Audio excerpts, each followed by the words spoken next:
Saludos y esperando que se encuentren súper bien. Mi nombre es Jairo Pinto, soy parte de la ayudantía del profesor Lobos, como ya me había presentado anteriormente en otra ayudantía.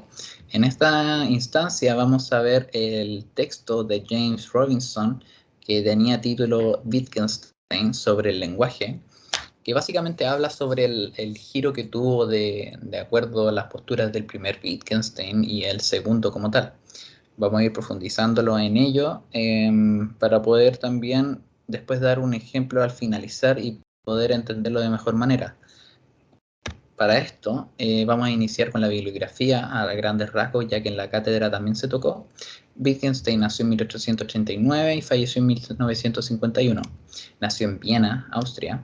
Es un hijo de una de las familias más ricas en ese entonces, que tenían el monopolio del hierro y el acero. Eh, Su familia eran aficionados al arte, puntualmente sus padres. Eh, Sus hermanos aquí tenían dotes intelectuales y artísticos. Resaltaban mucho en varias áreas, por lo menos en las artísticas, siendo Wittgenstein Ludwig no parte de ese grupo que poseía esos dotes. Eran 9 hermanos, él era el menor. También un dato puntual a mencionar es que 4 de sus hermanos masculinos, 3 se suicidaron. Eh, Él estudió en la escuela secundaria de Lis, estudió ingeniería aeronáutica.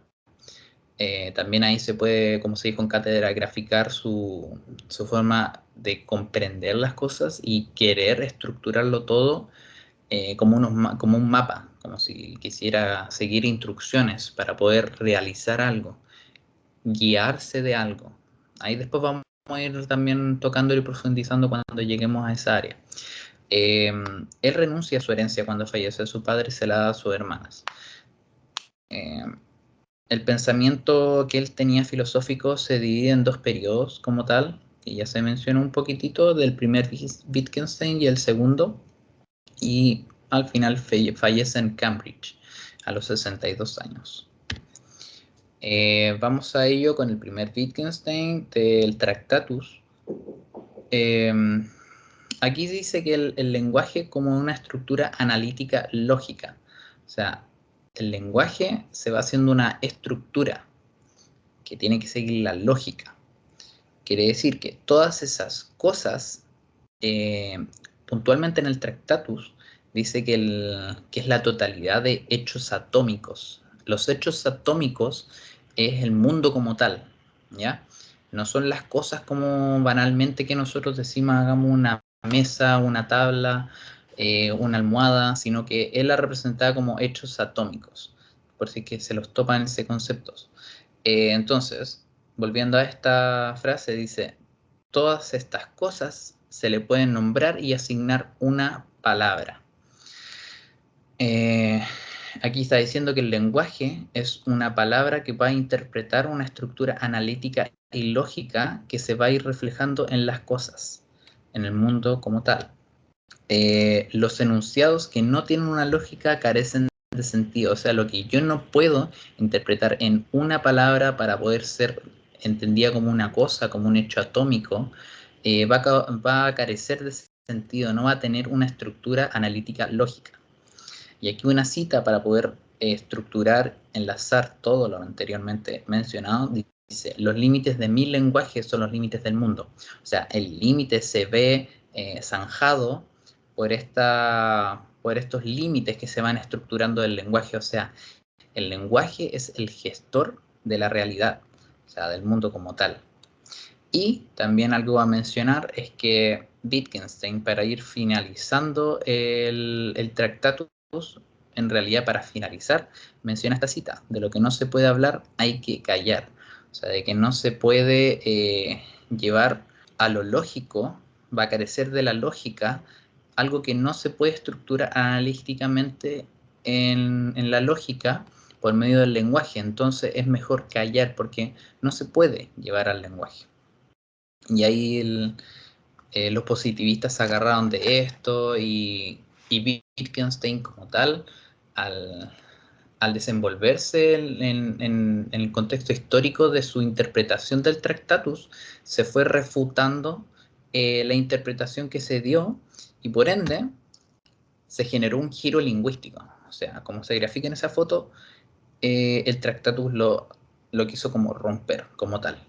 Y ahí se empezó como a cuestionar un poquitito de que no hay preguntas, no hay que preguntar por las significaciones de las cosas. O sea, en otras palabras, quiere decir de que no hay que buscarle a las cosas una palabra para que sea cierto, para que sea el mundo, sino que hay que preguntar por los usos que se le van a dar a esa cosa para interpretarla por medio del lenguaje.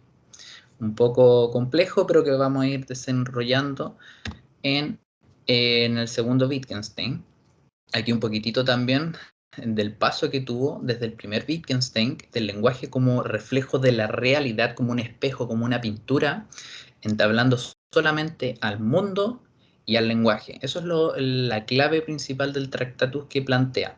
O sea, el mundo es el reflejo del lenguaje como tal. O sea, el lenguaje es el primer gestor para poder interpretar el mundo.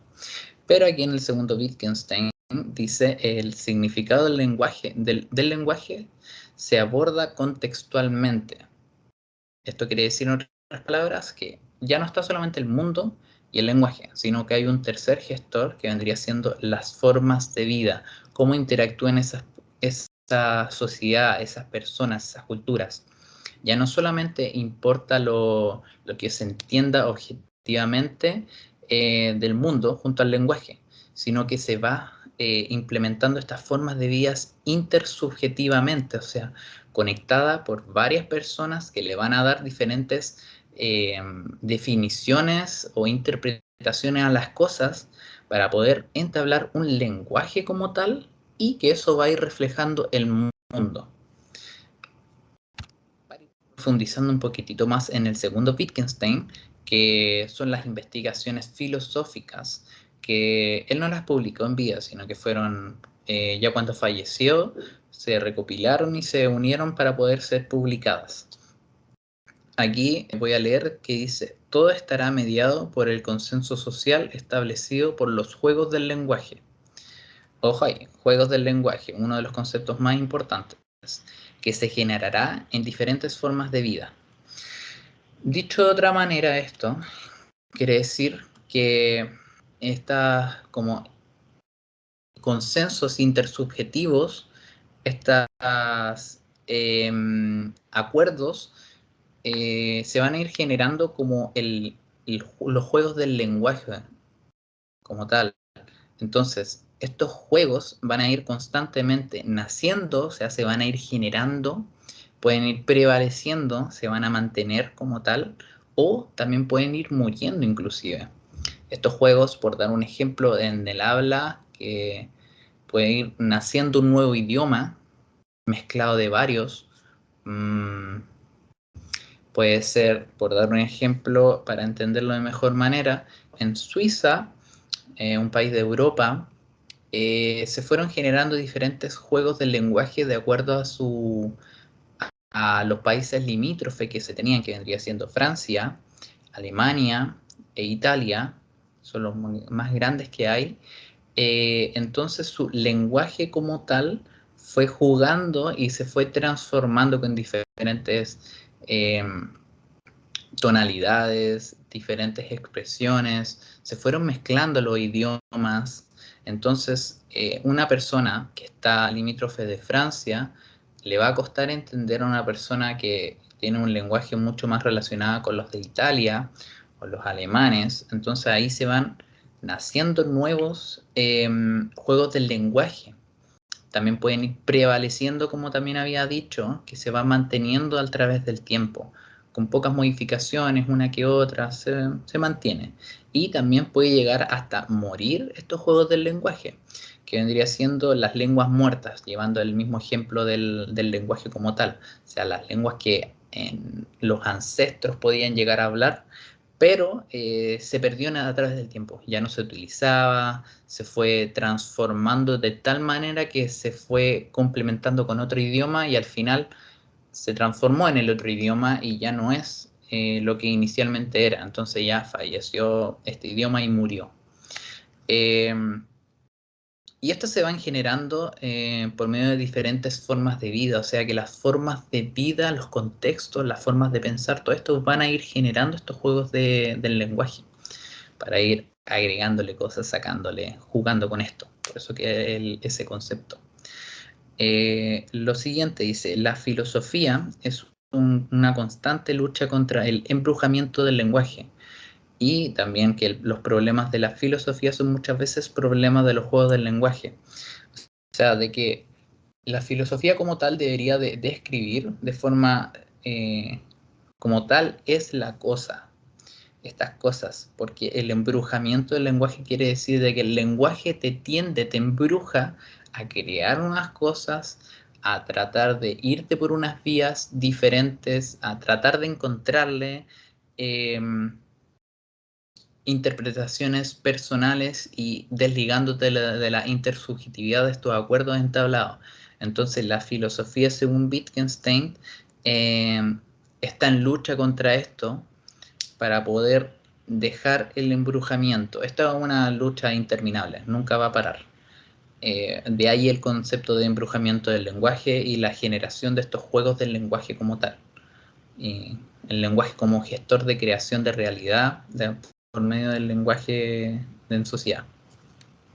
Esos son los conceptos más a gran escala que se tienen que entender de Wittgenstein y las investigaciones filosóficas como tal. Y ahora para poder también graficar uno de los ejemplos del segundo Wittgenstein, de estos juegos del lenguaje, eh, vamos a ver que en la lengua castellana, en diferentes países, se hablan diferentes formas de expresión a las cosas, a estos hechos atómicos que habla Wittgenstein.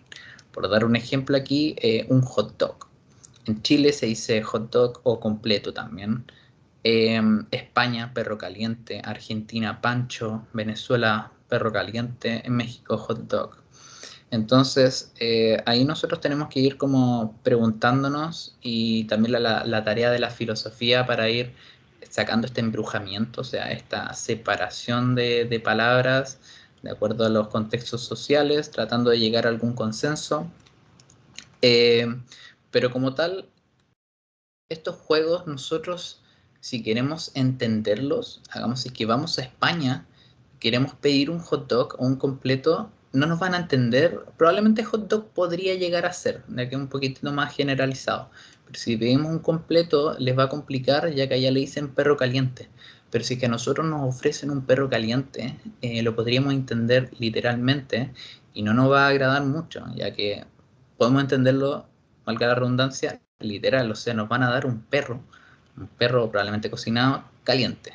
Entonces no es muy agradable. Otro también para poder ser analizado es maestro chasquilla. Maestro chasquilla, una persona, un maestro como de la construcción, se podría decir así, ligado a esto, chasquilla, que se peina en todo relacionado a la construcción, a la reparación de las casas o lo que se le plantee, que se le dice en Chile. O sea, nosotros entendemos esto por eh, los conceptos intersubjetivos y el juego del lenguaje que tenemos. Pero en España se le dicen manitas, en Argentina es hombre orquesta, en Venezuela todero y en México mil usos, mil usos. Entonces, nosotros nos vamos a entender si vamos para allá y necesitamos un maestro chasquilla. Pedimos un maestro chasquilla, no nos van a pescar mucho porque ni siquiera tienen concordancia uno con otro. Manitas, hombre orquestas. Podríamos llegar a relacionar un poco orquesta, como que va a orquestar, pero un poco banal. Todero, mil usos, mil usos como lo más cercano, pero también no se asocia a lo de maestro. Entonces, tanto nosotros como para ellos tenemos diferentes juegos del lenguaje que deberían de estar insertos en nuestra sociedad chilena para poder ser comprendido totalmente. Y es así como espero que hayan entendido un poco más junto a algo más cercano que vendría siendo el idioma. Eh, Y también si es que nosotros nos planteamos los idiomas que son completamente diferentes, que ni siquiera podríamos relacionar, porque igual el castellano podríamos, como este ejemplo de hombre orquesta, o sea que un hombre va a orquestar algo, ya lo podríamos relacionar a que ya puede ser un maestro chasquilla de acuerdo al contexto que lo estemos conversando. Ahí lo podríamos llegar a entender y relacionar. Pero ¿qué sucedería si nosotros vamos a Francia o si vamos a Estados Unidos o a Japón, a cualquier país que tenga otro idioma? No nos van a entender nada porque no juegan nuestros juegos del lenguaje. Ni nosotros tampoco jugamos a los de ellos. Probablemente si tenemos un diccionario o en el celular de traductor, vamos a tener la posibilidad de insertarnos o que nos facilite estos juegos del lenguaje. Pero no lo vamos a integrar al tiro, sino que tenemos que ir trabajándolo para poder ser parte de estos juegos del lenguaje. Bueno, y ya finalizando la ayudantía de Wittgenstein, que son unos conceptos en ocasiones difíciles de digerir, pero si se entienden ya son mucho más fáciles y son aplicables a lo que se quiera cotidianamente o de ejemplo. Para trabajos también es muy fácil de utilizar. Les doy las gracias por el tiempo invertido de ver este video y si es que tienen alguna duda sobre el autor, sobre su aplicación como tal, me pueden escribir en un correo sin ningún problema. Así que muchas gracias y que tengan un excelente día o noche, dependiendo de cuándo lo estén viendo.